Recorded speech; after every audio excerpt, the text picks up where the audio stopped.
Fala, meu amigo, fala, minha amiga. Estamos de volta para mais um episódio de Terra Vis Talks. Esse é o nosso terceiro episódio. Estamos aqui novamente para discutir livros e outros materiais que podem ajudar a gente aí quando a gente fala de gestão, vendas e marketing. Então, eu estou aqui novamente com o meu amigo e sócio, Thiago. Prazer, pessoal. É um prazer estar aqui com vocês para falar um pouquinho sobre marketing e gestão. Maravilha. Eu sou o Caio Rodrigues. Thiago Miller, nós somos a Terra Vice e hoje a gente decidiu falar aqui sobre este clássico da gestão aqui, gestão de alta performance ou High Output Management do Andy Grove. Então, antes de entrar no livro, a gente gostaria de fazer aqui dois disclaimers. O primeiro quem acompanhou o último episódio sabe que a gente falou que a gente falaria sobre o Dot-Com Secrets. Prometemos, hein? Prometemos e falhamos, não cumprimos, mas foi por um bom motivo. Então, assim, você que está lendo Dot-Com Secrets, continua, porque logo a gente vai falar sobre ele, vai lhe dar essa revisada, mas até por um pouco a questão aqui de experiência que a gente tem passado na Terra Viz, um livro como esse aqui, do Andy Grove, acabou se fazendo necessário para a gente ter alguns parâmetros para algumas coisas que a gente vem realizando e vivendo, né? Um pouco essa situação. Bom, para quem não conhece gestão de alta performance do Andy Grove, o Andy Grove foi CEO da Intel, na verdade ele foi engenheiro da Intel, COO da Intel, CEO da Intel, depois ele virou chairman da Intel, né? Foi professor universitário também, alguma universidade aí importante, e ele, na verdade, ele é muito importante na história da Intel, porque ele é o cara que fez aquela transição da Intel, que vendia... Eles vendiam DRAMs, né, que são Dynamic Random Access Memories. Aí para os nerds da tecnologia, vocês comentem aí o que isso significa na prática. Exato. É alguma coisa tipo um chip de silício, né? Uma coisa assim. Isso. E aí ele percebeu que o negócio dele seria disruptado. E aí ele foi lá e investiu, pivotou a Intel para microprocessadores, que foi, na verdade, o que a Intel é conhecida até hoje, né? Você está aqui com um computador, você vê aqui, Intel Core. Simplesmente é a maior empresa de microprocessadores que a gente tem. Então, ele foi o responsável por fazer esse shift aí da Intel. E, além disso, né, vale reforçar, ele é um cara que veio da Hungria ou Bulgária, fugido do nazismo. Hungria. Nem falava inglês quando ele chega nos Estados Unidos. Aí ele se forma em engenharia química nos Estados Unidos, o cara nem falava inglês. E aí ele aprende inglês, aprende engenharia química, e aí depois ele entra lá como pesquisador dessas coisas aí de silício, ele acaba entrando na Intel e faz a carreira dele, né? Então é muito E doido. escreve um clássico e um best-seller em inglês, né? Pensar que não é sua língua natal, né? Não é sua língua mãe. É muito louco isso, né? Pois é, isso é muito louco. E aí, para dar um pouco mais as credenciais aí desse livro, é o seguinte, ó, nomes como Ben Horowitz, que foi fundador de startup, né? Ele vendeu para HP a startup dele, e ele, inclusive, é um autor best-seller também. Ele é aquele que escreveu O Lado Difícil das Decisões Difíceis e tudo mais. E ele é um cara, ele tem uma frase muito engraçada que eu vi outro dia, que ele falou assim, quando eu tinha uma startup, eu dormia igual um bebê à noite. Eu acordava a cada 2 horas chorando. Caramba! Então é isso, Ben Horowitz. Mark Zuckerberg também fala muito bem desse livro, diz que leu e que influenciou. O Brian Chesky, que é o CEO do Airbnb, também é um cara muito importante. O Brian Chesky tem eu não sei se é uma palestra, um texto, um artigo, mas ele escreveu algo ou apresentou uma palestra cujo tema era Founder Mode, o modo fundador, em que ele propõe um tipo de administração de empresa que é completamente diferente do que muitas grandes empresas, inclusive do ramo de tecnologia, essas big techs, estavam utilizando. Então, acabou ficando também, foi bem seminal aí essa palestra dele, do Founder Mode. Olha que interessante. E Peter Drucker, o próprio Peter Drucker, que é muito citado nesse livro, que é considerado o pai da administração moderna, apesar que tem uns 5 pais aí Fui pesquisar, tem vários caras que são o pai da administração moderna. Ainda não descobriram esse pai. Não sei, exatamente. É que acho que não fizeram o teste de DNA, né? Entendi. Aí tá ali em dúvida. Bom que a administração, assim como falou o Andrew, né, é um trabalho em equipe, então a gente está bem assegurado. Né? Exatamente. Me passou um pouco um caso de família, assim, para descobrir quem é o pai. Mas é isso aí. O Peter Drucker, que é o próprio cara que é muito mencionado aqui, considerado o pai da administração moderna, ele também elogia esse livro aqui. Então, assim, acho que está mais do que recomendado, né? Vale reforçar que é um pouco para o gestor médio, né? O Andy Grove reforça que ele escreve esse livro aqui pensando no gestor médio, não é isso? Sim, exatamente. Na verdade, tem uma introdução bem legal aqui que ele explica um pouquinho aí sobre para quem que é esse livro. E ele fala que tem muito curso para quem é chão de fábrica, né? Tem muito também material voltado para o CEO ali, mas para esse gestor médico, na verdade, ele fala que é o osso e o músculo, né, da organização. Ele fala que tem pouco material. E assim, ele dá uma aula que, assim, realmente, depois desse livro, você não precisa de outro né, material para realmente entender o que é ser um gestor médio em qualquer tamanho de empresa. Isso também é bem legal, né? Na verdade, que ele traz que não é especificamente só para empresas grandes, né? Porque você pensa, pô, o cara da Intel necessariamente é de uma empresa grande, mas não. Na verdade, ele fala até de um sentido bem amplo. E aí eu queria trazer aqui um pouquinho da introdução, pode? Boa. Sim, só vou fazer o outro disclaimer que eu Faz, esqueci. é verdade, Então, temos dois eram disclaimers. dois disclaimers. Um foi o do .com Secrets. Boa. Meia culpa aí. E o outro talvez você tenha percebido, talvez você não tenha percebido, mas estamos numa estrutura incrível aqui no episódio de hoje, Sensacional. né? Foi um belo upgrade do nosso antigo setup. Então a gente queria agradecer aí o pessoal do estúdio WA, que a gente vai precisando aí um lugar para gravar podcast, gravar conteúdo, qualquer tipo de coisa, estúdio WA. 2 localizações, uma inclusive no coração da cidade de São Paulo, na Avenida Paulista. A gente queria agradecer aí a galera. Estamos aqui nesse setup, graças a eles. Muito obrigado, pessoal da WA. Fantástico. Maravilha. Agora sim, então vamos partir para essa introdução aí que você trouxe. Cara, eu vou passar rapidinho pela introdução, até porque tem bastante conteúdo nesse livro, tá? Eu queria fazer também um comentário rápido, que o livro ele acaba falando sobre como é papel do gestor treinar, né? Realizar treinamentos. E um dos ensinamentos que ele traz é que quando você ensina, quem mais aprende é você. Então a gente está meio que nesse molde agora. A gente está realmente querendo passar para vocês o máximo que a gente pode em relação a esse livro, até para poder internalizar cada vez mais, né? E também fazer o deparo aí com a prática que a gente tem vivido. Bom, esse livro foi escrito em 1983, só que esse prefácio, essa introdução, quero dizer, ela é de 1995. Então é legal que ele fala alguns pontos que mudaram depois de 1983. E eu acho que o principal aqui é essa entrada agressiva da indústria japonesa como competidora ali dentro do mercado americano, que é o que já faz paralelo com o que o Caio falou, né, sobre essa mudança que a Intel teve que fazer e que fez com que ela se tornasse a Intel que a gente conhece hoje. Mas também uma mudança interessante é que de 83 para 95 teve uma entrada em massa do e-mail, né, dentro das empresas. Isso é muito legal, porque em muitos momentos, dentro do livro, ele está falando sobre comunicação, sobre como o gestor ele está o tempo todo coletando e jogando informação de um lado para o outro. Né? Então, o e-mail acaba sendo um negócio decisivo. E ele comenta uma coisa muito legal em relação aos japoneses, que é, no escritório japonês, né, naquela época, 83, eles já tinham o costume de ter uma única mesa, né, na qual os funcionários ou seja, subordinados e os supervisores, né, os funcionários e gestores, estavam no mesmo ambiente. Então, isso facilitava muito a troca de comunicação e a troca de informação entre as pessoas, dentro, né, mesmo em níveis diferentes de hierarquia. O e-mail veio para combater isso. Né, uma coisa que era uma vantagem dos japoneses, depois se tornou algo comum no mercado. Então, ele traz esse ponto que eu acho bastante interessante. E o resto da introdução, de fato, ele está, na verdade, trazendo essa questão do gestor médio.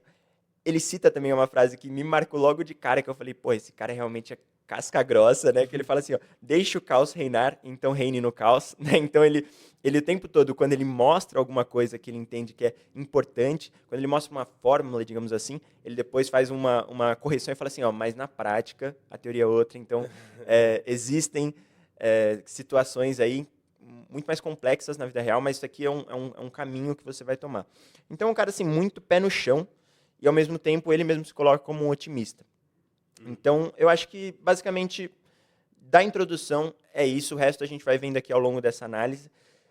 Mas acho que esses pontos da invasão japonesa, do e-mail e essa questão aqui que eu trouxe do... Enfim, eu acho que essa questão geral aqui da introdução. O cara tava lendo já de novo o livro. Ele tava, nossa, olha que interessante. Olha, eu confesso que é muita informação aqui e... Mas muita coisa boa, cara. É mesmo. Falar que, assim, acho que fazia tempo, ou talvez esse foi o livro em que isso mais aconteceu, que foi assim, cada parágrafo conta. E às vezes, tem momentos ali que ele condensa muita coisa em um parágrafo, assim. Você fala, nossa, essa frase aqui você tira 5.000 implicações. Então você vê que até ele é um grande professor de conseguir ter condensado tanto conteúdo num livro relativamente curto e que, pô, tem uma linguagem comercial suficiente para ter sido best-seller, né? Não é um livro técnico Exatamente, exatamente. Então isso é incrível. Mas, cara, eu queria já te jogar aí contra a parede com aquela máxima dele. Quando ele discute o que é o resultado, né? Aqui o livro chama Gestão de Alta Performance, em inglês High Output Management. Então, o tempo inteiro ele tá falando sobre output, né? Que seria, a gente pode traduzir aí como resultado, né? O que você tem ali na ponta final de uma máquina, digamos assim. Então, o que é interessante aqui? Que ele traz qual que é o output do gestor, né? Ele discute um pouco isso. Uma Exatamente. fábrica, ele usa a metáfora de uma fábrica de café da manhã, qual que é o output? Quantos cafés da manhã você serviu? E aí, quando vem a pergunta, o que é o output de um gestor? A galera entra em choque, né? Qual que é o output de um gestor? Aí, em algum momento mais para frente, ele até fala que ele perguntou para uma galera e as pessoas falam, Exato. quantas decisões eu tomei? Mas aí ele já joga essa frase que é: o output de um gestor é igual ao output de todas as organizações subordinadas a ele e as que têm influência dele, né? Exatamente, exatamente. Ele fala justamente dessa distinção, que é muito fácil de acabar cometendo esse erro, entre resultado e tarefa. Né? Então, muitas vezes os gestores, e eles responderam várias coisas, marcar reunião, é falar com as pessoas, é supervisionar, só que são tarefas, não é resultado de fato. Né? Então, ele é um cara super voltado para resultado. Isso dá para ver, inclusive, depois quando ele faz uma analogia com os esportes, que ele tem essa questão competitiva e voltada para resultado. Mas isso tem muito a ver com todo esse histórico dele. Quer falar um pouquinho dessa forma que ele entende a produção, né, dessa analogia do café da manhã, que eu acho que é o ponto principal aqui, é o ponto de partida dele? Total. Cara, eu achei muito interessante que ele trata. Ele é um engenheiro, né, no fim das contas. Ele trata o trabalho administrativo como uma fábrica, né? Assim como a gente trataria a administração de uma fábrica. É até interessante, depois ele compara com loja. A fábrica funciona de tal jeito, a loja funciona de outro jeito. Mas eu achei muito interessante que quando ele traz essa metáfora, depois ele vai puxar uma série de paralelos que vão te fazer entender a gestão como uma espécie de fábrica também, né? Como é que eu consigo gerenciar um trabalho administrativo de forma quase científica, assim. Então é muito doido. Mas diga aí, explica essa primeira metáfora do café da manhã. Cara, como ele é um cara muito didático, ele começa então fazendo um paralelo com uma fábrica de café da manhã, como se você tivesse aberto ali o seu cafezinho para vender o seu café com torrada e ovo. E aí ele começa a explicar como, mesmo um processo muito simples de produção de café da manhã, ele tem todas as regras básicas da produção. E ele traz 3 aqui, que são os requisitos básicos da produção, né? Que é produzir e entregar produtos em resposta às demandas do cliente e um prazo de entrega programado. Então, tem o fator tempo aí, né? Com um nível de qualidade aceitável, né? Então, é um mínimo aí, e com o menor custo possível. Então, ele vai estar sempre equilibrando esses fatores, né? Tempo, qualidade, custo, né? Então, você percebe que aí ele já está olhando para uma entrega final, para um resultado, né? E aí, aqui ele basicamente ele começa a olhar para os fatores que influenciam justamente essa produção do café da manhã. E aí ele traz pensando no fluxo de produção, ele traz um conceito muito importante, que é o quê? A etapa limitante. O que seria essa etapa limitante? Né? No caso do café da manhã aqui que ele traz de exemplo, seria cozinhar os ovos. Por quê? Porque cozinhar o ovo é o que demora mais tempo em relação aos outros. Né? Você pegar os ovos, não demora tanto tempo. Você dispor na bandeja tudo junto, não demora tanto tempo. Você torrar o pão, não demora tanto tempo. Só que o ovo, na estimativa dele, demora 3 minutos para ser cozido. Sendo assim, tudo tem que ser pensado em torno dessa etapa limitante, que é o cozir dos ovos. Né? Então, ele começa já a mostrar para a gente como é preciso colocar as coisas numa esteira e considerar as defasagens de tempo, que seriam basicamente as diferenças de tempo de preparação entre os vários fatores para que, no final das contas, o cliente receba tudo quentinho. Né? Esse é o ponto. Né? No prazo de entrega programado, com o custo e com a qualidade. Né? Então, ele começa muito simples, para você ver que ele é um cara bastante didático, e aí depois ele vai expandindo. E ainda nessa etapa da produção, ele traz os 3 tipos básicos de operação dentro da produção. Né? Então, você tem o processo, a montagem e o teste. E aí, logo, ele começa a fazer um paralelo com o serviço também, com outras coisas que vão além dessa analogia primeira do café da manhã. Por que eu acho isso interessante? Cara, ele traz uma coisa que eu acho que é muito angustiante, talvez, para nós que somos, né, que trabalhamos...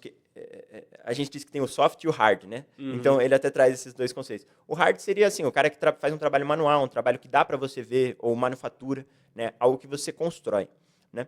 Enquanto que o soft seria um trabalho intelectual, ou um trabalho de informação. O trabalho de informação é muito mais difícil de você medir, né?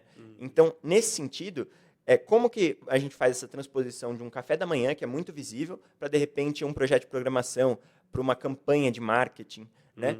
Para algum trabalho administrativo. Então, ele já começa a fazer, por exemplo, mostrar esses 3 tipos de operação, né, da produção dentro de um treinamento de vendas. Então, quando ele pega, por exemplo, essa parte de processo, né? Então, a gente está falando de processo, montagem e teste. Então, o processo seria pegar os dados de venda e analisar esses dados de venda e criar etapas interessantes e acessíveis para esses vendedores que vão ser treinados. A montagem seria a montagem específica do treinamento, né? E o teste seria fazer esse treinamento com um número pequeno de vendedores, né? Então, ele tem essa cabeça bem de engenheiro mesmo para conseguir transpor algo que seria do mundo físico para o mundo intelectual, vamos dizer assim, né? De uma forma muito didática e muito produtiva. Então, basicamente é isso. Ele começa com uma analogia do café da manhã e depois mostra que ele está falando sobre muito mais do que, né, pão, ovo e torrada. Completamente. E eu achei legal que, nesse momento, a etapa limitante é da produção, de seja lá o que você vende ou faz ou qualquer coisa. Mas depois ele traz a etapa limitante também no nível do trabalho individual, né? Quando eu, como gestor, estou trabalhando, eu também tenho uma etapa limitante, que é aquilo que tem um horário fixo. Sim. E daí eu preciso programar o resto ao redor dessa etapa limitante, né? Exatamente, porque aí nesse caso ele está falando... No final dos contos, cara, isso meu pai já dizia que é o primeiro empreendedor com quem eu tive né? Eu acho que o prazer de estar trabalhando ao lado. Que, cara, um gestor ele vai estar sempre lidando com pessoas, tempo e dinheiro. Então, são recursos escassos no final das contas. Quando a gente pensa em pessoas, a gente pensa em capital humano, em capacidade, em habilidades, etc. Né? Então, no caso, quando você pensa em matéria-prima ou produção, a gente está pensando em coisas muito mais palpáveis, de novo. Né? Então, você está pensando se tem café suficiente, se tem ovo suficiente, se você tem matéria-prima no estoque. Mas quando a gente está falando de um trabalho administrativo, um trabalho de gestão, a gente está falando de um recurso escasso que é o tempo. E ele fala, inclusive, que o tempo é o recurso mais importante de ser administrado, né, por um gestor. Né? Então, justamente, ele olha para... Isso eu acho que é muito louco, só um parênteses bem interessante. Assim, que, pô, hoje em dia, a gente tem ferramenta pra caramba para fazer tudo isso. A gente tem o Google Agendas, a gente usa o ClickUp na empresa. Né? Então, a gente tem aqui um monte de coisa, um monte de ferramenta que ajuda a gente a ser muito ligado no tempo e a controlar o nosso tempo. Mas aqui ele está falando numa época, cara, em que era outra parada. Era o reloginho de pulso, assim, lógico, eles tinham, obviamente, bastante tecnologia, mas não nesse nível de sofisticação e acesso que a gente tinha. Então, assim, ele é um cara muito à frente do tempo dele também nesse sentido. Eu fiquei pensando muito nisso também, lendo, porque tem uma hora que ele fala de automação de processos, né? Que é uma das formas do gestor ganhar. Exato.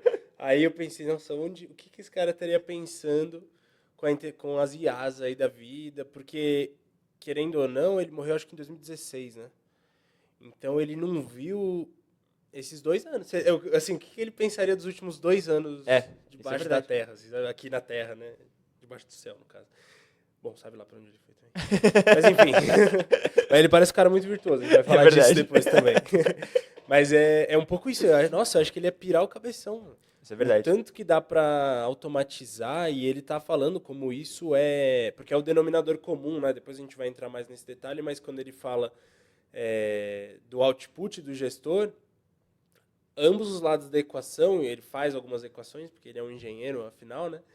O denominador é o tempo. Sim. E aí ele fala, o jogo é diminuir o denominador, né? E aí, pô, a automação é uma dessas possibilidades. Eu também, cara, tive a mesma impressão, cara. Quando eu li a palavra automação ali, eu falei, meu Deus, cara. Porque ele tava pensando em outra coisa, Esse cara estava no século XX. Caralho, cara. Exato. Nossa, cara, muito doido. Uma coisa que eu achei bem interessante ainda nesse começo é que ele dá algumas definições, e eu vi isso até nos comentários aqui da Contracapa, que eles dizem que, pô, ele foi um cara que conseguiu em poucas linhas explicar conceitos que tinha gente que escrevia livros inteiros sobre, né? Uhum. Então, por exemplo, produção, produtividade, foram conceitos que eu nunca parei para analisar se eu entendia de fato. Sabe aquela palavra que você Concordo. usa e você fala, será que eu sei, entendo ela em Sim, todos sim. os níveis possíveis? E aí ele trouxe uma definição que eu achei interessante, de produtividade, que é o output gerado, então é o resultado, ou coisa assim, dividido pela mão de obra necessária para aquele output. Então, com essa divisão, você chega no nível de produtividade, né? Sim. E aí, aumentar a produtividade, então, você consegue por alavancagem, ou automatizando tarefas, ou então simplificando o trabalho. Isso eu achei muito interessante também, essa parte de simplificar o trabalho. Simplificação. A gente vai chegar já lá. Inclusive, ó, quem quiser realmente pegar tudo que tem nesse livro vai ter que ler, porque a gente não vai conseguir passar por todos os mega detalhes disso Não, aqui. e eu até te falei, eu acho que eu vou ter que ler esse livro umas 5 vezes durante a minha vida, assim, porque é muito conteúdo mesmo e, nossa, vale a pena demais, né? Cara, ainda nessa parte da analogia com o café da manhã, eu acho que tem alguns pontos também que eu gostaria de adicionar, e isso você pode ir comentando também comigo, tá? Mas tem uma questão que ele fala aqui, basicamente, que é você vai começando a ter mais demanda e você vai criando uma operação contínua, né? Então ele vai entrar em alguns pontos mais detalhados, só que uma questão que acontece, que é justamente o terceiro tipo de produção ali, a etapa da produção, é o do teste, né? Justamente porque, para manter essa qualidade, você precisa ter um teste contínuo. Então ele faz também sempre essa analogia com a fábrica, e aí ele mostra como é preciso ter testes para que você garanta essa qualidade. Então você, por exemplo, descobrir que um ovo está podre, né, no caso da analogia, logo que você recebe do seu fornecedor. Ou você descobrir que ele está podre no meio da produção. Ou pior, você descobrir que ele está podre quando você está entregando para o cliente. Então, ele traz essas três diferenças porque existe esse conceito que é muito interessante, que é o material ele se torna mais valioso à medida que ele avança pelo processo. Então, você identificar um ovo podre quando ele ainda está na caixa é muito menos custoso para você do que quando ele está na mesa do cliente. Uhum. Porque, tem até um ponto aqui interessante, porque o café da manhã servido ao cliente é ainda mais valioso. Este último contém o valor percebido que o cliente associa ao estabelecimento, quando decide entrar no café, ao ver o letreiro, Andes, o melhor café da manhã. Uhum. Então, assim, aí, se você identifica isso só na entrega, aí você também está manchando a reputação da sua entrega, né? Da sua empresa, como um todo. Então, ele traz essa questão da importância de detectar e corrigir qualquer problema do processo na etapa de menor valor. Então, você também começa a entender essa questão das etapas de produção como uma escada de valor que, naturalmente, se aplica também a outras entregas. Às vezes, você vai ter gastado mais tempo para fazer um projeto, para fazer um relatório, que poderia ter sido corrigido na raiz ali. Mais ou menos aquela coisa, sabe, do matemático, do físico, que faz, assim, 100 páginas de conta para fazer uma descoberta, assim, sei lá, comprovar uma teoria, mas ele errou um cálculo na página 2, assim. Aí você fala, porra, se ele tivesse descoberto aquele erro, as outras 98 conclusões matemáticas que ele tirou ali não teriam sido desperdiçadas, né? Total. Cara, eu achei muito legal que ele traz a metáfora da caixa preta, né? Sim. Então, você pensa assim, você tem um negócio, você põe um input aqui, que pode ser tempo, pode ser trabalho das pessoas, pode ser dinheiro e tal, e aí ocorre um processo nessa caixa preta e do outro lado sai o output, que é o resultado. E aí ele fala, você tem que pôr janelas, né, na sua caixa Exato. preta. Que são as inspeções de processo, né? De meio de Essas processo. inspeções. E aí você tem que achar esse lugar ideal de estar essa inspeção. Mas assim, o que eu achei, para mim, né, revolucionário nessa parte, é que ele fala das métricas, né? Como escolher as métricas que vão te guiar nessas inspeções, na avaliação que você tem do processo. Que eu acho que aí a gente também erra. Então, ele fala, muitas vezes a nossa métrica é uma métrica de esforço, né? Até como você falou lá na introdução. Exato. É uma métrica de tarefa mais do que de resultado. Mais do que de resultado. Mas aí ele traz, não, o que a gente tem que medir é output, simplesmente. Então, você vai ter que ter uma métrica de resultado, que primeiro é quantitativa. Só que aí ele já sabe até o que vai acontecer, né? Ele já sabe o problema do raciocínio que ele cria. É isso que é legal, né? Que é um cara muito experiente. Não, é incrível. Aí ele fala assim, o problema da métrica quantitativa é se você vai passar a se guiar só por aquela métrica. E aí você pode acabar deixando a desejar, por exemplo, na qualidade. Então, se meu único objetivo é servir o maior número de cafés da manhã possível, pode ser que em algum momento eu perca a mão ali na qualidade daquele café da manhã. Porque eu vou tomar decisões, se o meu objetivo é o maior número possível, eu vou tomar decisões que vão favorecer isso e talvez não favoreçam a qualidade de um café da manhã individual. Exatamente. Então aí, qual que é o ponto? Você tem que ter uma métrica acessória, digamos assim, que vai ser uma métrica qualitativa. E aí ela vai ser o teu freio para você não entrar nessa onda aí de só quantidade e acabar errando, né? Exatamente. Na verdade, ele traz essa questão dos indicadores. Tem dois pontos que eu acho muito legal. Primeiro, esse que você falou, né? São indicadores pareados, né? Então, ele traz esses indicadores que eles se contrabalanceiam para que você não fique com um ponto cego. Isso eu senti muito na pele, né? Porque como head de operação aqui na Terra Vista, eu tenho que equilibrar qualidade e eficiência, né? Então, a qualidade da entrega tem que estar boa, mas ao mesmo tempo eu tenho que estar mantendo os prazos, né?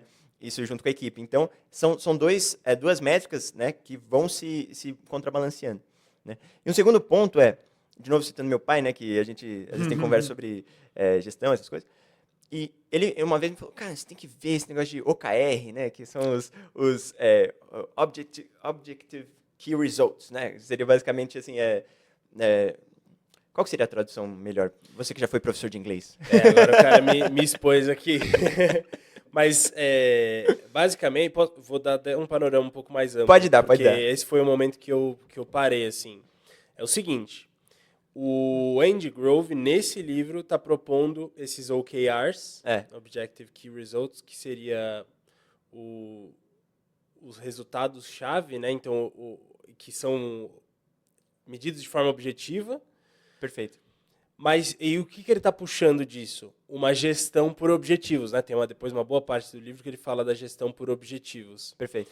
E aí, quando eu li isso, tocou um alarme no meu cérebro, porque eu lembrava de ter estudado gestão por objetivos versus gestão por missão. Falando de liderança. Interessante. De liderança empresarial, né, no caso. E aí, qual que é o ponto? Eu lembrava de ter lido textos de gestão por missão ou por propósito que traziam alguns contras da gestão por objetivo. Era tipo assim, a gestão por missão é a nova onda, é superior, ela supera a gestão por objetivos. Aí eu falei, nossa, será que essa gestão por objetivos foi superada, né? Porque, ele é super relevante até hoje. Aí eu entendi. A gestão por objetivo surge nos anos 50, dos anos 50, 70 ali com o Peter Drucker. Ah, tá. Aí, a gestão por missão está, na verdade, tá confrontando essa gestão por objetivos que já era antiquada. E aí o Andy Grove, nesse meio tempo, ele também supera a gestão por objetivos, mas porque ele elevou o patamar dela. Putz, que louco. Com os OKRs. Tipo, o OKR é uma nova leitura da gestão por objetivos. Putz, sensacional. É incrível isso, porque eu acho que isso traz muita discussão, assim, porque a gestão por missão, isso é uma opinião pessoal, eu entendo que ela conecta muito, especialmente se você vai trabalhar com pessoas da geração Z em diante. Que o propósito, a missão que ela está seguindo é muito importante. Então, assim, a gente, amigos da nossa idade, que trabalha o cara trabalha numa puta empresa grande e tal, mas ele já confessou pra gente que ele se questiona sobre a missão dessa empresa, né? É verdade. É verdade. Ou seja, ele tem um bom emprego, especialmente para, assim, pros pares, assim, da idade, do background dele, mas ainda assim não é suficiente. Ele não está feliz de só cumprir aqueles objetivos ali do dia a dia, ou mesmo os objetivos da vida, de construir um patrimônio. Ele também se importa com qual é a missão da empresa na qual eu trabalho, né? Como eu faço parte disso tudo, né? Exato. E aí eu acho que isso é interessante, que a gestão por objetivos antiga, talvez ela já não conecte tanto com a própria geração, quando a gente pensa em geração Z em diante. E aí você vai ter que liderar pessoas dessa geração e você vai ter que entender como se faz isso. A gestão por missão é uma forma. A gestão por missão nasce porque foi uma época, ali acho que meados dos anos 90, com muitos escândalos empresariais e corporativos. Então voltou-se a questionar a ética Olha que do interessante. trabalho empresarial. E aí a gestão por missão vem como uma resposta a isso. Tipo, a empresa tem que ter uma missão e você vai ter que passar a medir o esforço de um trabalhador, os resultados que você consegue entregar da sua empresa, tudo isso baseado na missão. Tipo, mas o que esses resultados aqui estão me dizendo sobre a minha missão? Estão me deixando mais próximo da minha missão? Cara, um isso é pouco curioso isso. porque é bem na época em que o branding também dá uma explodida, assim, né? Os anos 90 ali. E que tem tudo a ver com essa questão mais macro, né? De para onde estamos indo, né? Qual que é o propósito da marca. E hoje em dia se fala muito nisso, né? Obviamente, como eu falei, teve essa explosão ali por volta dos anos 90, mas até hoje, né? Até o consumidor, não só a geração Z que trabalha na empresa, mas a que consome das empresas também, que ela está alinhada com aquele propósito da empresa. Ela está alinhada com o fato dela ser sustentável, com o fato dela ter uma ação social, o fato dela ter, enfim, N motivos, né, para a pessoa consumir também de uma marca, né? Total.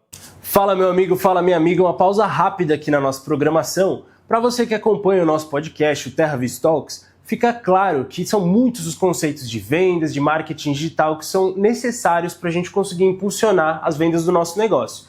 E no seu dia a dia corrido de empreendedor, de dono de empresa, é praticamente impossível você aplicar tudo isso. O que você precisa é de uma outra cabeça pensante no teu negócio. E é isso que a gente faz aqui na TerraVis. Se você quer falar de tráfego pago, de marketing digital, de como impulsionar as vendas do teu negócio usando a internet, dá uma olhada no link que está na descrição e entre em contato com a gente. Bora de volta pro podcast. Cara, isso é muito interessante, muito interessante. E aí, até quem leu, o Storynomics fala disso, né? Que é o nosso primeiro episódio aqui do TerraVis Talks, É verdade. sobre Storynomics, e tem um momento que ele menciona da marca, como as pessoas enxergam a marca frente a qual é aquela visão da marca, se ela tem uma missão ecológica, uma missão, no caso, ambiental, né, ou uma missão social. Traz campanhas que são exemplos disso, que inclusive a gente menciona, então a gente vai deixar em algum lugar aqui o botão do episódio 1 sobre storytelling, que é um... Não é storytelling, tô falando errado. Storynomics. O Storynomics, se utiliza muito de storytelling, Exato, né? Inclusive, se eu não me engano, o próprio autor, o Robert McKee, ele tem um livro chamado Storytelling também. Ah, tá. Ele tem, só que aí é mais voltado para roteiro, é mais voltado por causa do background dele. Né? Mas enfim, voltando para a gestão aí que a gente... Exato. Então a gestão por missão chega com essa resposta, e aí o Andy Grove então é uma nova coisa. Legal. Que é ele está meio que fazendo uma releitura da gestão por objetivos, e aí ele propõe os OKRs. Então é doideira. Mas antes de falar da gestão por objetivo, acho que é legal a gente lembrar, voltar nessa questão dos indicadores, que é muito importante, porque no final das contas, né, quando a gente fala de gestão e de projetos, a gente muitas vezes confunde, né? De novo, eu acho que vou bater bastante nessa tecla, essa questão da tarefa com o resultado, né? Então, ele dá até aqui alguns exemplos de função administrativa e indicador de output de trabalho. Então, contas a pagar, por exemplo. Número de notas fiscais processadas. Equipe de limpeza. Número de metros quadrados limpos. Né? Parece muito quadradão, mas é porque é isso, né? É sobre isso, é sobre... mas no final das contas, qual que é o impacto que você está causando na operação? Se você é da equipe de limpeza, é sobre o quanto de metros quadrados você está limpando. E o que eu acho legal aqui, quando ele faz uma analogia esportiva, mas isso ele vai explorar mais para o final do livro, é que esses indicadores que tratam de resultado, eles também criam uma competitividade saudável entre os membros da equipe ou membros de departamentos pareados, assim, ou próximos, né? De uma tal forma que isso aumenta também a produtividade da empresa como um todo. E aí ele cita essa questão da caixa preta, enfim. Aí ele vai longe nessa questão dos indicadores. Por quê? Existem indicadores que estão no meio do processo. Né? Então, a caixa preta, retomando o que o Caio falou, né, o que você falou, basicamente, então, a gente está trabalhando com um esquema muito simples em que você entra com matéria-prima, aí dentro dessa caixa preta teria a mão de obra que transforma essa matéria-prima num resultado. Né? Então, em muitos momentos do livro, se você ler, você vai perceber que ele está falando aí sobre abrir janelas na caixa preta, né? Que seria basicamente você inspecionar o processo de produção no meio. Né? E aí você vai ter indicadores de meio de processo também, né? Que é uma questão interessante. E aí, pareado com esses indicadores, ele traz essa questão de olhar para previsões, né? Fazer indicadores de linearidade, que ele chama, então você ir fazendo previsões de demanda, né? Porque basicamente, assim, dentro de uma empresa, ele cita que você vai ter dois tipos de produção, né? Você vai ter uma produção baseada em demanda e uma produção baseada em previsão, né? Forecast to build que seria demanda, e forecast... não, desculpa. Forecast você que vai ter que me ajudar aí, professor. Muito inglês. Muito inglês. English. Mas aqui, ó. Build to order e build to forecast. Seria isso, né? O build to order é você fazer para a demanda, né? E o build to forecast seria você fazer para a projeção. Então, os indicadores eles também servem para isso, né? Para você estar olhando assim, beleza, mas a minha produção atual, ela vai condizer com a demanda futura. Então, basicamente, quando a gente fala de demanda futura, ele traz dois fluxos, vamos dizer assim, né? Talvez eu esteja colocando muita informação de uma vez, mas eu vou tentar. Dois fluxos que andam em paralelo, né? Que é basicamente a sua produção e a sua venda. Né? E o ideal é que a produção e a venda caminhem no mesmo ritmo para que no final você tenha a venda pareada com a entrega do produto. Né? De uma tal forma que você não tenha nem clientes pedindo coisas que você não tem prontas, nem você ter muitas coisas prontas, ou seja, estoque, que não está sendo vendido. Então, essa matemática do tempo acontece também nesses fluxos de produção e tudo isso é medido através de indicadores ou baseados na caixa preta, no que está acontecendo agora, ou indicadores de linearidade. Então, olhando ali para frente, ele até traz uma tabela escalonada, que foi uma parte que eu não entendia nada. Cara, eu tive que... Você entendeu? Então, eu entendi depois. A tabela escalonada aí é uma ferramenta que você consegue... Você vai fazer previsões para os próximos meses e a cada mês que passa, você vai pôr o resultado real e a sua previsão para o próximo mesmo número de meses. Então, digamos, eu vou prever 6 meses, no mês que vem eu dou o resultado do primeiro mês que eu previ, porque passou esse mês, e dou a previsão de mais 6 meses. E aí ele fala que isso é muito importante porque a previsão para o mês... Então, digamos, hoje eu vou fazer a previsão dos próximos 6 meses. No mês que vem, eu vou fazer uma previsão dos próximos 6 meses de forma que eu vou prever de novo alguns dos meses que eu já previ no mês passado. Só que agora, como já passou-se um mês, provavelmente eu vou fazer algum tipo de retificação, ajuste daquela previsão. Entendi, faz sentido. E ele fala que isso é muito interessante porque você põe na falta de uma expressão melhor, você põe a do cara na reta. essa não está na tradução, né? Essa não está na tradução. Porque, e ele fala um negócio que eu acho fenomenal, cara, que é, se você pegasse economistas, ou até cartomantes, assim, e fizesse a previsão deles ser colocada numa tabela escalonada, aí eu quero ver. Porque, cara, o economista, ele faz, assim, 20 previsões, e aí, quando uma acontece, ele fala, lá, não falei? Eu falei, 2 anos atrás eu falei isso pra você. Só que ele não fala das 19 que ele errou. Sabe quem você tá me lembrando? O Taleb, né? O Taleb, ele critica muitos economistas nesse ponto, né, inclusive. Exato. Quem não sabe, né, é da Lógica do Cisne Negro e do Antifrágil, né, tem esses 2 livros bastante famosos dele. Também tem aquele que vem antes dos 2? Iludidos pelo Acaso. Isso. E ele fala bastante de imprevisibilidade, ele fala bastante de incerteza. E tem um dos livros que ele fala assim, eu queria ver naquelas reuniões lá os economistas tendo que não só apresentar as previsões, mas mostrar tudo que eles erraram no ano passado, né? Puto da vida, né? Exato. Justamente porque é isso, né? Aqui agora eu entendi realmente com profundidade aí, obrigado aí pela explicação. Então, na tabela escalonada, você tem esse depara com a realidade. Total. Que é necessário, cara. Total. Não, e quando eu fui fazer esse exercício de tabela escalonada, porque, pra ser honesto, quando eu vi no livro, eu não entendi também, olhando pra ela. Aí ela é um pouco... muita informação na tabela, né? Eu não tava entendendo se eu tinha que olhar pra coluna ou pra linha pra entender. E aí, enfim, peguei, joguei no ChatGPT. Falei, tô lendo esse livro, tabela escalonada, isso aqui. E foi interessante porque aí eu usei o ChatGPT, e eu tô falando isso até como recomendação aí pra todo mundo, pra entender isso tudo que a gente falou até agora. Até agora a gente falou da analogia do café da manhã, falamos também desses indicadores, dos indicadores de output. E, isso é legal, bonitinho, o livro, ótimo, maravilha. Mas, assim, agora coloca isso no teu negócio. Coloca isso, se você é um gestor, se você é um empreendedor, se você, às vezes, é um profissional autônomo. Ou seja, você é o seu próprio gestor e também é o funcionário, você é toda a equipe, né? Você tem que olhar para isso, né? Qual que é o teu café da manhã? Qual que é o teu ovo cozido, que é a etapa limitante da tua produção, e quais são os indicadores que você vai usar. Porque eles não existem? Não, eles sempre existem. Você sempre está olhando para algum lugar. Só que, normalmente, se é intuitivo, se você nunca parou para pensar, você vai escolher o lugar errado. Exatamente. Para olhar. Então, eu usei o ChatGPT até para falar, cara, e numa agência de marketing, como é que isso funciona? Aí ele falou, eu acho que você devia olhar tais indicadores. Eu falei, mas você não concorda comigo que esse é um indicador de tarefa e não de resultado e tá errado segundo o livro? Ele falou, é mesmo. Não, então, ó, aí fui conversando com ele e cheguei em alguns indicadores que eu falei, pô, eu vou testar, olhar para esses indicadores agora quando eu estiver trabalhando, sabe? Ó, que legal. E é importante questionar o chat também, né?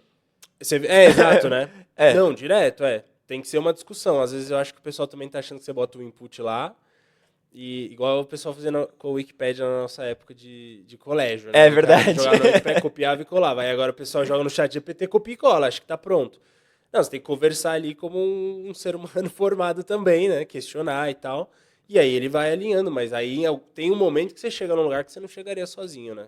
Cara, muito interessante. E é justamente isso que a gente está aplicando também ali na TerraVis, né? Aqui na TerraVis.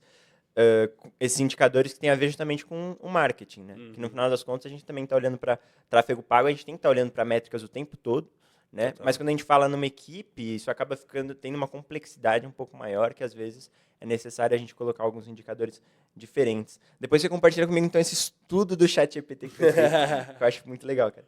Total. Cara, a gente agora começa a entrar na parte que eu acho que é um dos conceitos que ficou assim marcado nesse livro, que é a alavancagem gerencial.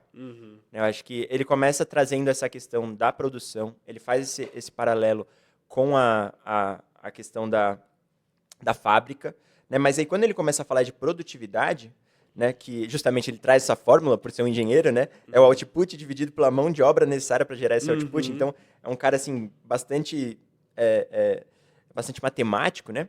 Ele traz que para você ser mais produtivo, você pode fazer a mesma coisa que você faz, só que mais rápido. Perfeito. Isso é um primeiro jeito de fazer. Obviamente, é difícil, você tem uma limitação, ainda mesmo com as ferramentas que a gente tem hoje em dia, a gente tem uma limitação, né, de fazer as coisas, mais coisas por hora. E aí ele traz alternativas para isso, né? Então ele traz alternativa em que você não muda o trabalho, você só desempenha ele mais rapidamente, né, que foi esse primeiro. Tem o que você altera a natureza do trabalho, né, que você faz. E então é fazer um trabalho mais inteligente, né, não mais exaustivo. E aí que começa o conceito de alavancagem, que é bastante usado aqui na alavancagem gerencial. Você quer passar para a gente um pouquinho do que é esse panorama da alavancagem gerencial?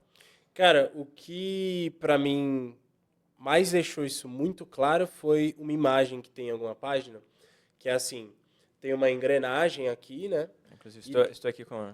Exatamente. E aí o cara tá Aí, ó. girando essa engrenagem. E isso gera um trabalho ali, um esforço desse cara. Só que aí ele põe a alavancagem gerencial como você colocar uma outra engrenagem menor, ou seja, ela é mais fácil de girar, e já entra em física que eu não vou conseguir detalhar muito mais do que isso. E aí essa engrenagem menor está conectada à engrenagem maior. Então você vai ter um esforço menor para girar a engrenagem menor e ela, por sua vez, vai girar a engrenagem maior. Acho que é mais ou menos como funcionam as polias num aparelho de academia, assim, né? Ou por exemplo, uma marcha de bicicleta, né? Quando você coloca numa marcha mais pesada, você consegue fazer em uma pedalada, você consegue mais longe. Justamente porque você joga para polia menor, enfim. Aí também acabou meu conhecimento de física. Isso, né?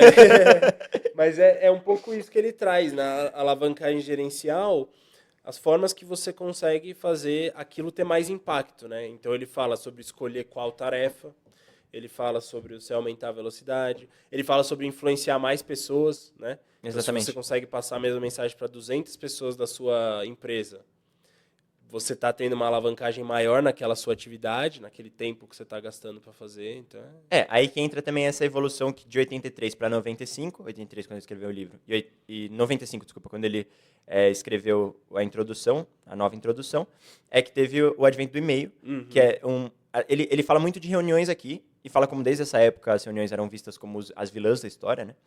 Mas que ele entende que são muito importantes e bem usadas, porque elas são uma ferramenta. E a mesma coisa com o e-mail, né? Hoje em dia a gente vê, obviamente, não só e-mail, mas o WhatsApp sendo também usado da forma errada. Mas, na verdade, são ferramentas para que você possa fazer essa alavancagem, né? É muito mais fácil você falar, de repente, pelo WhatsApp, dentro de um grupo, e comunicar alguma coisa que já vai ser direcionada para várias pessoas, do que, eventualmente, você ter que falar um a um, ou ter que falar no telefone. Todas são ferramentas e nenhuma ferramenta substitui necessariamente uma ferramenta antiga, né? Hoje em dia, até hoje, obviamente, reuniões presenciais são importantes, né? Total. Mas são formas de criar essa alavancagem gerencial. Exato. Isso que você trouxe é muito interessante porque em algum momento ele fala isso. A reunião é uma ferramenta. É. Ela não é um fim em si mesmo. É muito legal como ele traz um panorama do que é o trabalho de um gestor, porque tem uma hora que ele fala, tem até um subtítulo que é Papai, o que você faz? Que essa pergunta é dificílima de responder. Se você é um gestor médio, alguém te pergunta o que você faz? É difícil. Aí ele mostra a agenda dele, né? É reunião aqui, reunião lá, aí falou com não sei quem, um empregado que queria se demitir, ele tem que convencer o cara, e ele fala, pô, se eu mostro isso pra qualquer pessoa, parece que é aleatório, que eu só tô Sim. ali e eu tô... Só que aí ele explica um pouco disso. E aí quando ele fala das reuniões, é interessante porque volta no Peter Drucker.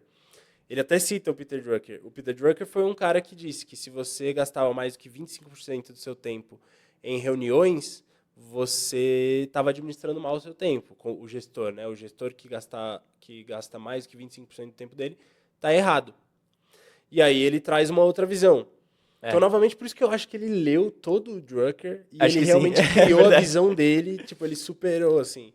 Porque ele traz essa visão. As reuniões são importantíssimas, você só precisa entender como você faz ela sair do ponto A e chegar no ponto B. Né? Na verdade, ele traz a resposta, ele fala que ele acha que se você passar mais de 25% do seu tempo em reuniões orientadas à missão, Isso. aí você está errado. Só que aí a gente ainda não chegou nesse conceito. Exato. A gente vai passar. Exato. Mas só para Sim, deixar sim. claro, são as reuniões orientadas por missão são aquelas que, via de regra, são pedidas sem muita antecedência, né? Exatamente, para Então, resolver algum problema específico ou basicamente tomar uma decisão importante. Exato. Então aí é interessante esse ponto, que é de fato, se você gasta um tempão em reuniões que não estão planejadas, quer dizer que tudo isso são incêndios que estão começando todo dia e aí você tem que criar uma reunião ali para resolver e tal, você não previu essas coisas, você não colocou elas já no seu fluxo, né?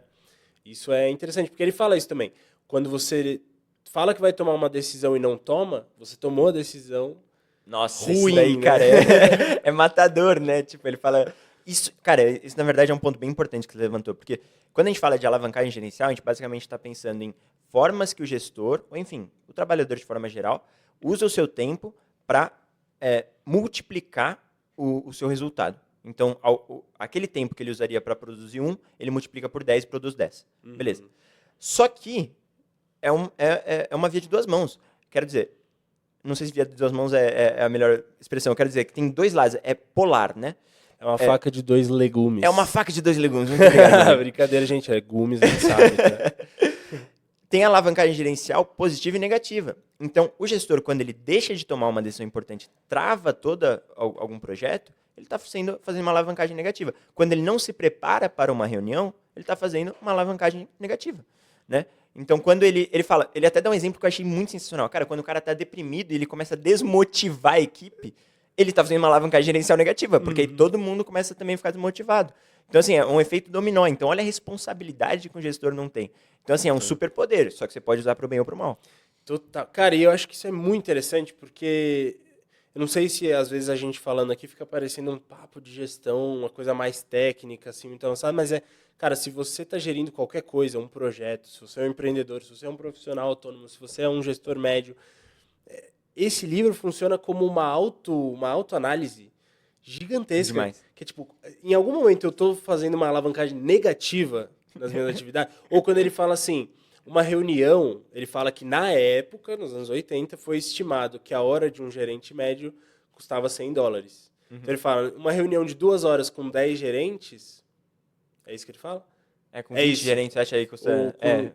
Com 20 gerentes. Não, uma reunião de 2 horas com 10 gerentes. Isso. Porque eu lembrava que dava alguma coisa 20. Assim. Você está gastando $2.000. Aí ele fala, $2.000 é um investimento que você teria que discutir. Não é um investimento que sairia do bolso da empresa. Alguém teria que aprovar, teria discussão e tal. E ele fala, mas para marcar uma reunião inútil, ninguém fica discutindo e tal. Então ele fala sobre esse zelo que você tem que ter. Por quê? Você falou... que foi até uma citação do seu pai, né? Tempo, pessoas e dinheiro. O único que aliás, o mais finito deles é o tempo. E também o mais difícil de mensurar, aquele que você tem perdas invisíveis, né? Então, Total. você desperdiça, mas você não vê ele sendo desperdiçado, até que você seja, talvez tarde demais, espero que não. Exato. Mas ele tem toda essa questão, né? Então, realmente, cara, o custo do tempo é o recurso central do gestor, e esse é um dos pontos do Andrew. Aqui, né? Exato. Ele leva muito a sério. E aí faz você se analisar. Né? Como é que eu estou usando meu tempo? Será que toda reunião que eu começo com alguém, eu estou verdadeiramente preparado para ela? Eu sei onde ela começa, onde ela tem que ir. Ele fala que sempre tem que ter pauta, né? Sempre tem que ter pauta e enviada com antecedência para a Todo pessoa mundo se tem que saber preparar. a pauta. Cara, até naquele ponto do papai, o que você faz? Tal. Tem também um trecho que ele cita que eu acho bem legal, que ele fala que um funcionário dele foi falar para ele, cara, você dá palestra, você faz reunião e você ainda tem tempo de trabalhar? Aí ele só olhou e falou, mano, o que você acha que é o meu trabalho?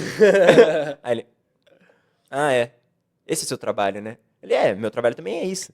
Né? Então, assim, essa coisa intangível, né, vamos dizer assim, que é o trabalho do gestor, que é difícil mesmo, e de certa forma é angustiante, né? Eu até vou fazer um paralelo com o livro Deep Work, cara, do Cal Newport. Foi um livro que eu li, cara, que eu pirei, assim, achei muito legal. É um livro que eu quero reler, inclusive, pelo menos partes, para poder aplicar mais na rotina. Mas ele fala basicamente, assim, de você ter momentos de profundeza no seu trabalho, né? Deep Work seria trabalho profundo. Mas aí ele fala bastante dos knowledge workers, que seriam os trabalhadores do conhecimento. Né? Que às vezes a gente fica angustiado no trabalho e aí você quer começar a fazer coisas que são produtivas a olho nu, né? Vamos dizer assim. Você começa a mandar mensagem, começa a responder e-mail, começa a fazer lista de tarefa, um monte de coisa que tipo, é fácil de fazer e ao mesmo tempo é palpável. Mas às vezes não é o mais importante, né? Geralmente não é o mais importante, né? Então, na verdade, por quê? Existe essa angústia de estar fazendo um trabalho que você não vai ver o resultado imediato. Né? E que a gente tem que só se acostumar com essa angústia, meio que assim, e entender que você está fazendo uma coisa maior. Né? Então, essa é a dificuldade do gestor. Ele olha para essa tarefa, ele inclusive mostra um dia na vida dele, né? Que é o que você comentou. E é uma matriz de horário aqui, desde de manhã até o final do dia. E ele fala, pô, todo dia eu saio e sei que eu não consegui concluir tudo que eu precisava fazer. Então, esse desgaste ele é importante porque saber lidar com esse desgaste é importante porque é da natureza desse trabalho. Né? Exato. Que quando ele fala que todo dia eu vou embora, não porque... Não porque acabou, né? Porque... É só porque eu cansei e tá na hora de ir pra casa. Exatamente. Porque sempre vai ter, né? É o interessante. É o Sísifo. Né? É o Sísifo, totalmente. Isso é interessantíssimo. Mas eu acho legal, até nesse negócio do zelo com o tempo, que tem uma hora que ele fala também, o gestor ele tem que se responsabilizar pela hora que ele não alocou para uma atividade. Então, quando você pega a tua agenda, você tem que olhar lá, eu tenho esse bloco aqui, esse bloco aqui, esse bloco aqui ocupado. São as minhas etapas limitantes, não tem como eu... Sim, o horário é fixo ali, porque é uma reunião com um cliente, não importa. Agora, o tempo entre essas atividades tem que estar com tarefas ali, inclusive já agrupadas, né? Ele fala você também agrupar tarefas que são semelhantes e tal. E aí, se você não alocou nada nesse tempo, você tá jogando contra você mesmo. É, de novo, o negócio lá dos $100 a hora. Tipo, esse tempo aí, você não alocou, você é um alocador de recurso, deles o mais finito tempo, o que você está fazendo? Ele fala que a maioria dos gestores, quando tem um momento ocioso assim, não tem nada planejado, fica incomodando o subordinado. Né? E que, na verdade, ele propõe que você tenha projetos paralelos que você possa tocar nesses momentos supostamente ociosos. Né? Isso é uma coisa bem interessante, cara. E aí ele fala sobre esse papel do gestor, quando ele fala também, ele mostra essa matriz de horário dele, que ele passa boa parte do tempo dele coletando informações. E muitas dessas informações, e as mais valiosas, ele sente, muitas vezes são coletadas informalmente. Então, às vezes, numa visita informal, ele fala que na Intel eles incentivavam que os gestores fossem às salas com um pretexto. Por exemplo, eu vou inspecionar a limpeza e tal. Mas, na verdade, era só para poder gerar essa conexão entre supervisor e subordinado, de uma forma natural para que ele pudesse coletar essas informações. Exato. Ele até fala do... Cara, isso eu achei fenomenal, assim, só um paralelo. Porque ele é um engenheiro, ele é cientificista, ele é matemático, só que na equação dele, o ser humano está incluído, tá ligado? Tá no centro, assim, né? De certa forma tá, né? Assim, eu acho que ele é um cara que entende muito de comportamento, isso dá pra entender, né? Isso, tipo, ele sempre dá essa abertura porque o ser humano é assim, então ele fala, se você deixa pra ter uma opção formal, vamos pôr hoje um e-mail. O cara vai te escrever um e-mail, ele sabe que ele tem que tirar um tempo para escrever o e-mail. Aí ele vai ter um nível de formalidade no e-mail, porque é um e-mail oficial e tal. Aí agora, não, você foi lá checar a limpeza e ele vem e fala, ai, tá acontecendo tal coisa. Não tem burocracia, demorou muito menos, inclusive tanto do teu tempo quanto do dele, que ele também não tirou lá para escrever, não sei o quê. Então ele fala, esse tipo de coisa é muito rica para a coleta de informações. E aí ele põe na equação dele, de forma que eles criam esses momentos do gestor ir lá meio que só para criar pretexto, para acontecer, meio que é uma serendipidade, assim, para acontecer o inesperado, né? Vamos ver o que vai acontecer. Eu acho isso incrível, assim. O inesperado tá no plano dele, né? Tá no plano, exato. Ó, aqui o ser humano vai se comportar como um ser humano, não como um número. Ah, então deixa eu incluir isso na forma como eu tô calculando. Cara, mas indo no sentido oposto aqui, que é do relatório em si, que tem que ser preparado, teve uma parte que, assim, eu tava lendo à noite e eu precisei, tipo, achar um lápis e grifar, assim, sabe? Que basicamente ele fala uma coisa bastante interessante, cara, que ele fala que quando o autor, né, o subordinado, ele vai fazer um relatório, né, seja em qualquer nível da hierarquia, ele é forçado a ser mais preciso do que se ele dissesse a mesma coisa numa conversa. Então, claro, tudo tem os seus prós e contras, né? Então, parte do valor dos relatórios também está na disciplina e na reflexão necessárias para o autor identificar e sanar os pontos problemáticos em sua apresentação. Então, os relatórios eles são mais uma ferramenta de autodisciplina do que uma maneira de transmitir informações. Em geral, é mais importante redigir do que ler um relatório. Eu achei isso muito louco. Eu falei, cara, olha que visão, né? Tipo, no final das contas, agora você vai fazer um paralelo com o ChatGPT. Tipo, cara, tem coisas que a gente vai extrair do ChatGPT? Tem. Mas tem coisas que você precisa ter o suor de ir lá escrever, do começo ao fim. Porque é ali que você está internalizando aquela informação. Né? Então, o chat pode te dar o texto perfeito, só que às vezes não é nem o texto que você precisa, cara. Você precisa colocar aquilo no papel, colocar aquilo no Word e internalizar aquilo que está acontecendo na sua empresa, que você está estudando, seja uma questão técnica. Às vezes você precisa passar pelo seu processador, pelo seu cérebro. Exato.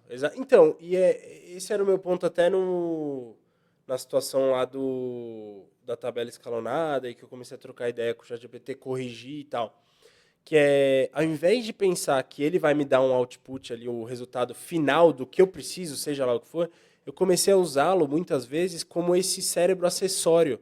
Ah, total. Sabe? E tem sido muito bom. Então, sempre que eu estou estudando, eu fico pensando, nossa, se eu estivesse na faculdade quando o ChatGPT saiu, acho que eu teria aproveitado muito diferente. Porque te põe na possibilidade de protagonista da aquisição ali do conhecimento.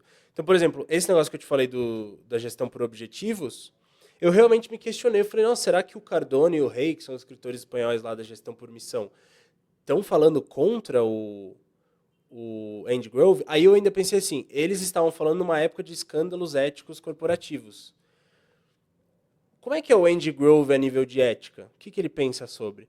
Aí eu percebi, ele nunca fala muito explicitamente. Só que em vários momentos ele fala que o líder, ele põe até como uma atividade gerencial, né?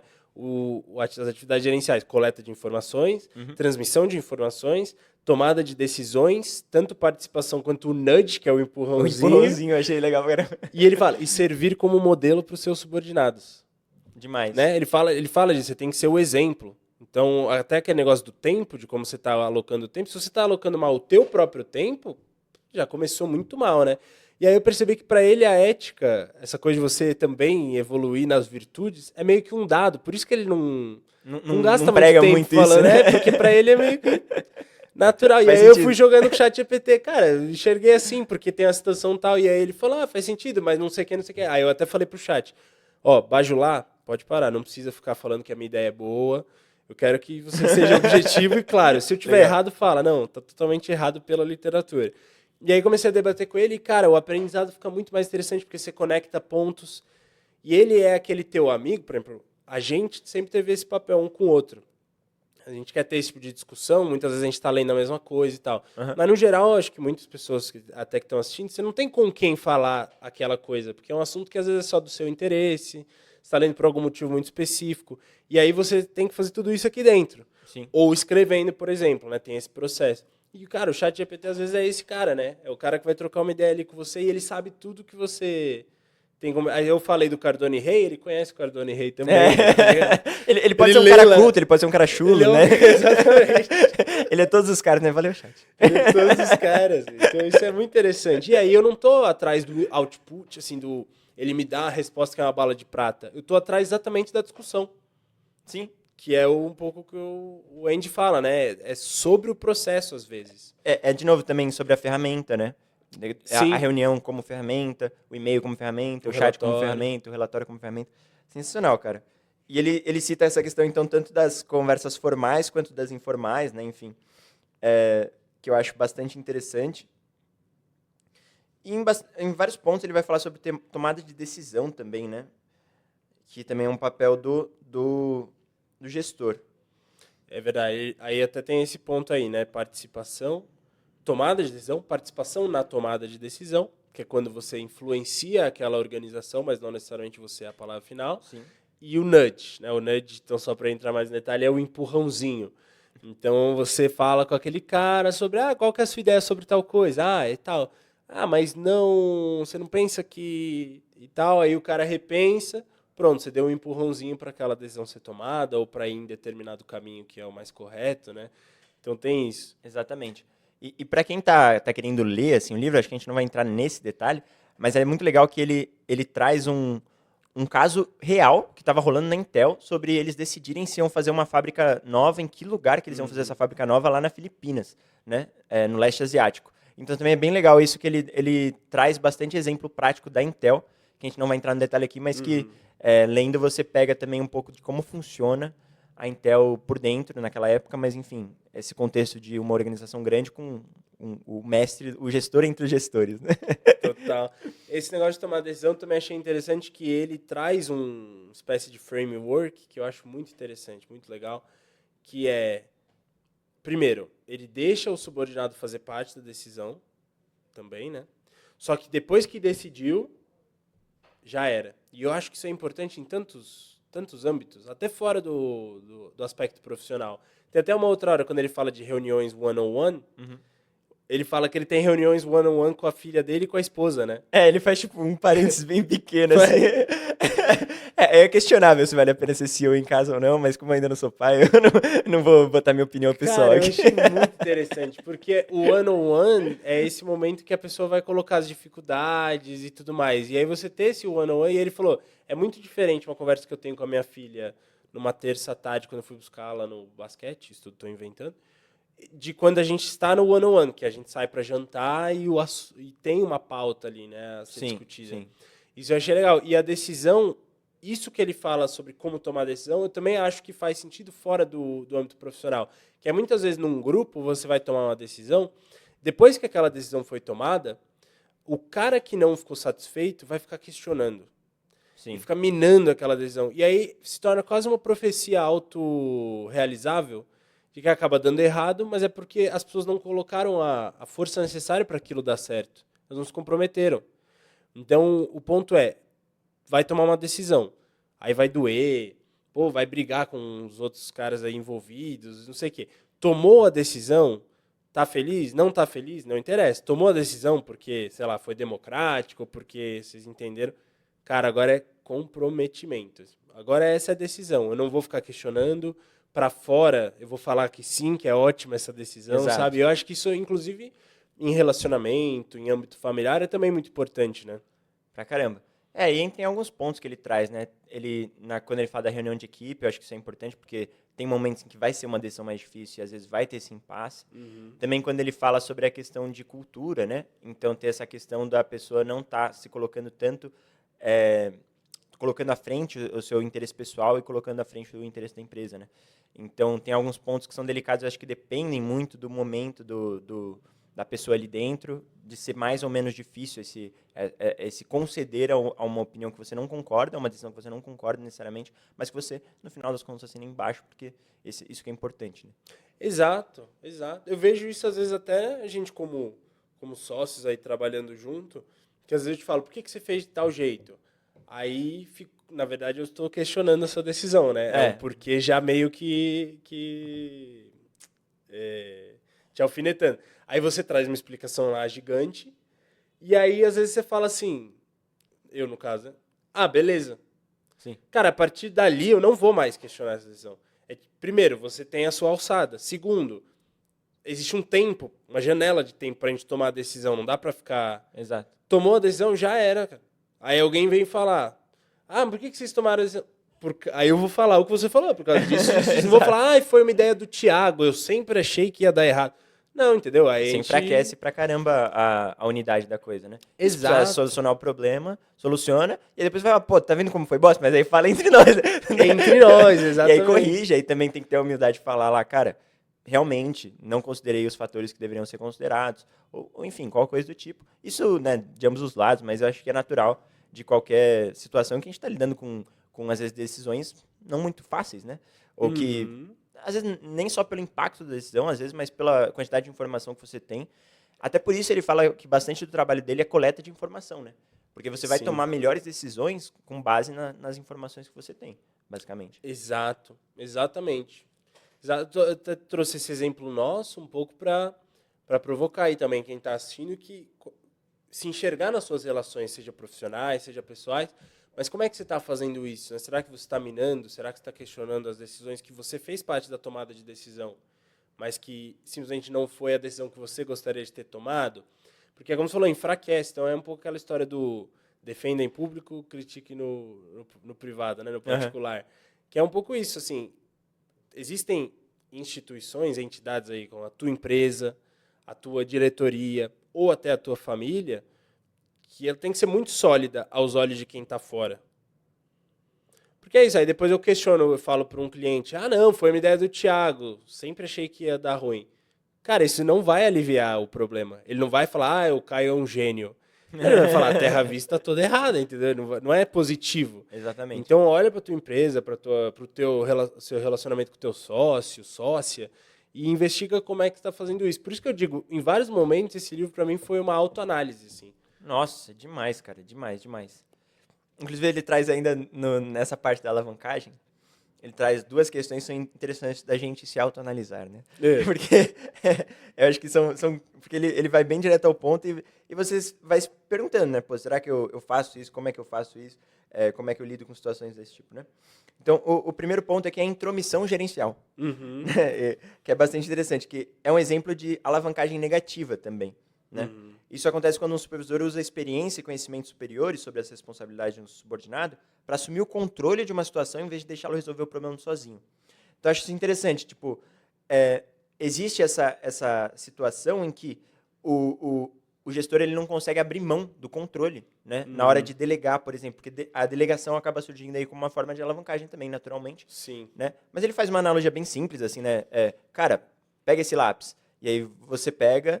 Né, o seu subordinado vai lá, pega o lápis, e aí você não quer soltar. E aí você fica, não, mas por que você não pega esse lápis? Mas você não quer soltar. Então, esse largar o osso é uma coisa muito difícil. E também é uma introspecção que a gente tem que fazer, né? Uma autocrítica que a gente tem que fazer também. Total. O pior é que eu lembrei desse trecho do livro, que eu estava mais ou menos nesse trecho, e aí eu assisti o Meet the Fockers. Você vê que aqui as referências vão desde Taleb e os escritores espanhóis, né? ao Meet the Fockers. Exato. Meet the Fockers é aquele filme...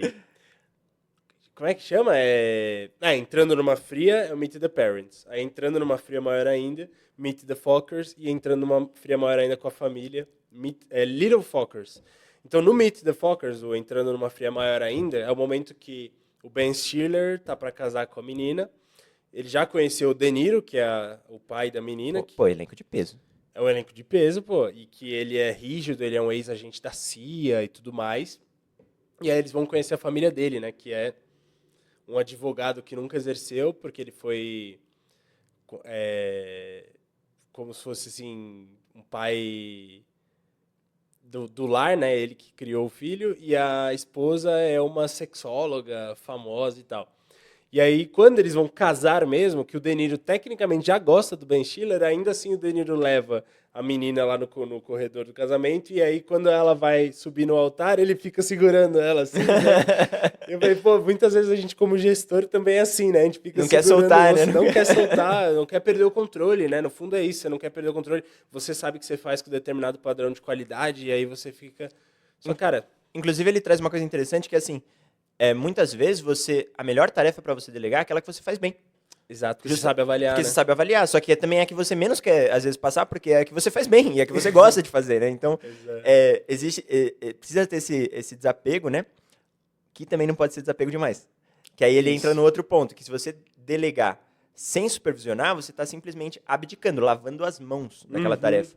Que também é um erro. Então, ele sempre traz um caminho do meio bastante interessante, né?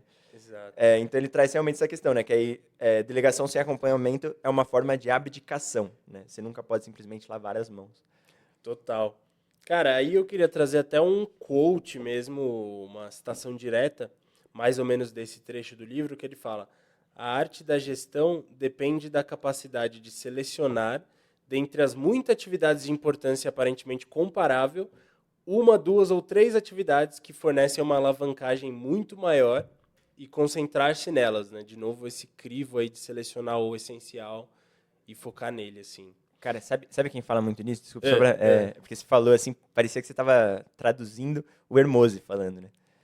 O Alex Sim. Hermose, que é um empreendedor norte-americano aí, e que ele tem muitos vídeos muito bons, assim, gratuitos no YouTube dele, falando sobre gestão também. Então, né, se você está assistindo esse podcast, necessariamente é algo que você se interessa. E ele tem bastante essa coisa. Cara, eu já vi uns 3 vídeos, pelo menos, dele, que o foco é totalmente assim: qual que é a prioridade número 1, sabe? Como é que você Sim. faz para identificar o que é mais importante do que o quê? Como que eu posso fazer o máximo com o mínimo, assim, tipo, ele é esse cara e é bastante nessa escola.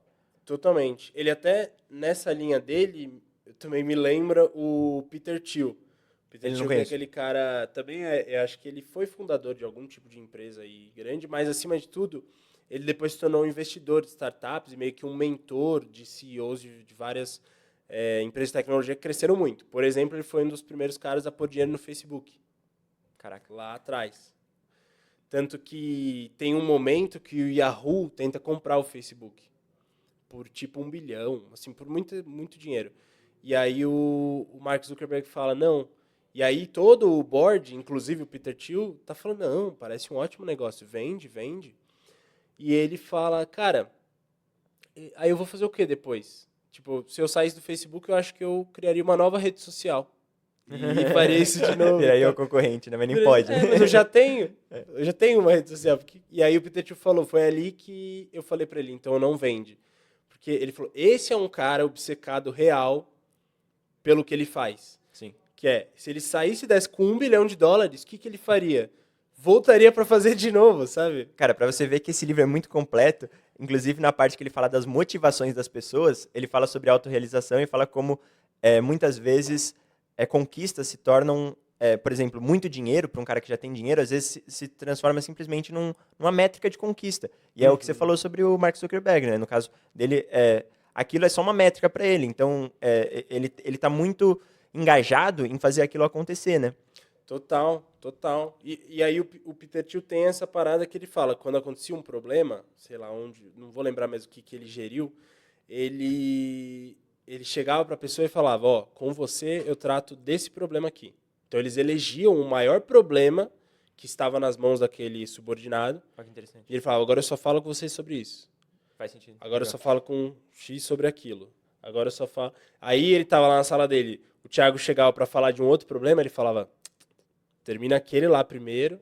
Tem esse negócio do foco realmente obstinado, né? Em uma tarefa, que é isso. No caso deles, eles estão respeitando a questão da alavancagem, né? Sim. Selecionar a atividade que vai trazer uma alavancagem maior e focar nela obstinadamente mesmo. Agora, cara, é o seguinte, tem muita coisa aqui ainda. Quando ele vai falar de funcionário, aquela coisa do ou o funcionário não faz algo porque ele não conseguiu ou porque ele não quer, então as únicas 2 coisas que um gestor pode fazer são Exatamente. motivar um funcionário ou treiná-lo. Vai falar sobre treinamento, vai falar sobre as recompensas, vai explicar mais sobre tomada de decisão, dá para entrar mais no detalhe das reuniões, que ele explica os tipos e tudo mais. Então, assim, é um livro com muita coisa. A gente está mais ou menos aqui, no momento que a gente está da conversa, na metade do livro. Pode-se dizer que sim. Eu acho que exatamente. Pensando nos pontos mais importantes, a gente estaria entrando na parte da reunião. Então, acho que sim. A gente teria a parte das reuniões, a parte dos tipos de organização também, né? O sistema híbrido e o duplo Isso, falta reporte, tudo isso. Duplo reporte. Então, tem né? bastante Então, coisa ainda para discutir. mas o tempo é curto. Então, Gerenciando esse recurso aí, gerenciando aí esse recurso muito escasso, eu vou te propor que a gente divida o podcast em 2 episódios. A gente fez aqui metade do livro, mais ou menos. Então, a gente faz a próxima edição focada na segunda metade. Faz sentido? Cara, faz total sentido.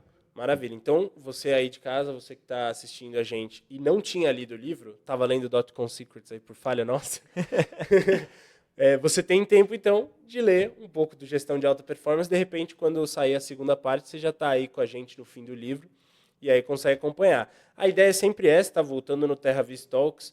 A ideia é trazer ideias aí relevantes para todos que estão empreendendo, gerindo um negócio, tem um negócio próprio, a Eupresa, né?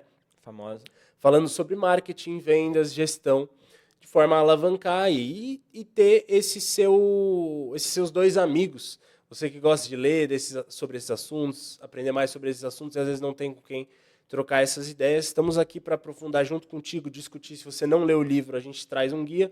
Se você leu o livro, é um momento para discutir ali, assim como às vezes eu faço com o Thiago, assim como às vezes eu faço com o ChatGPT agora também. É verdade.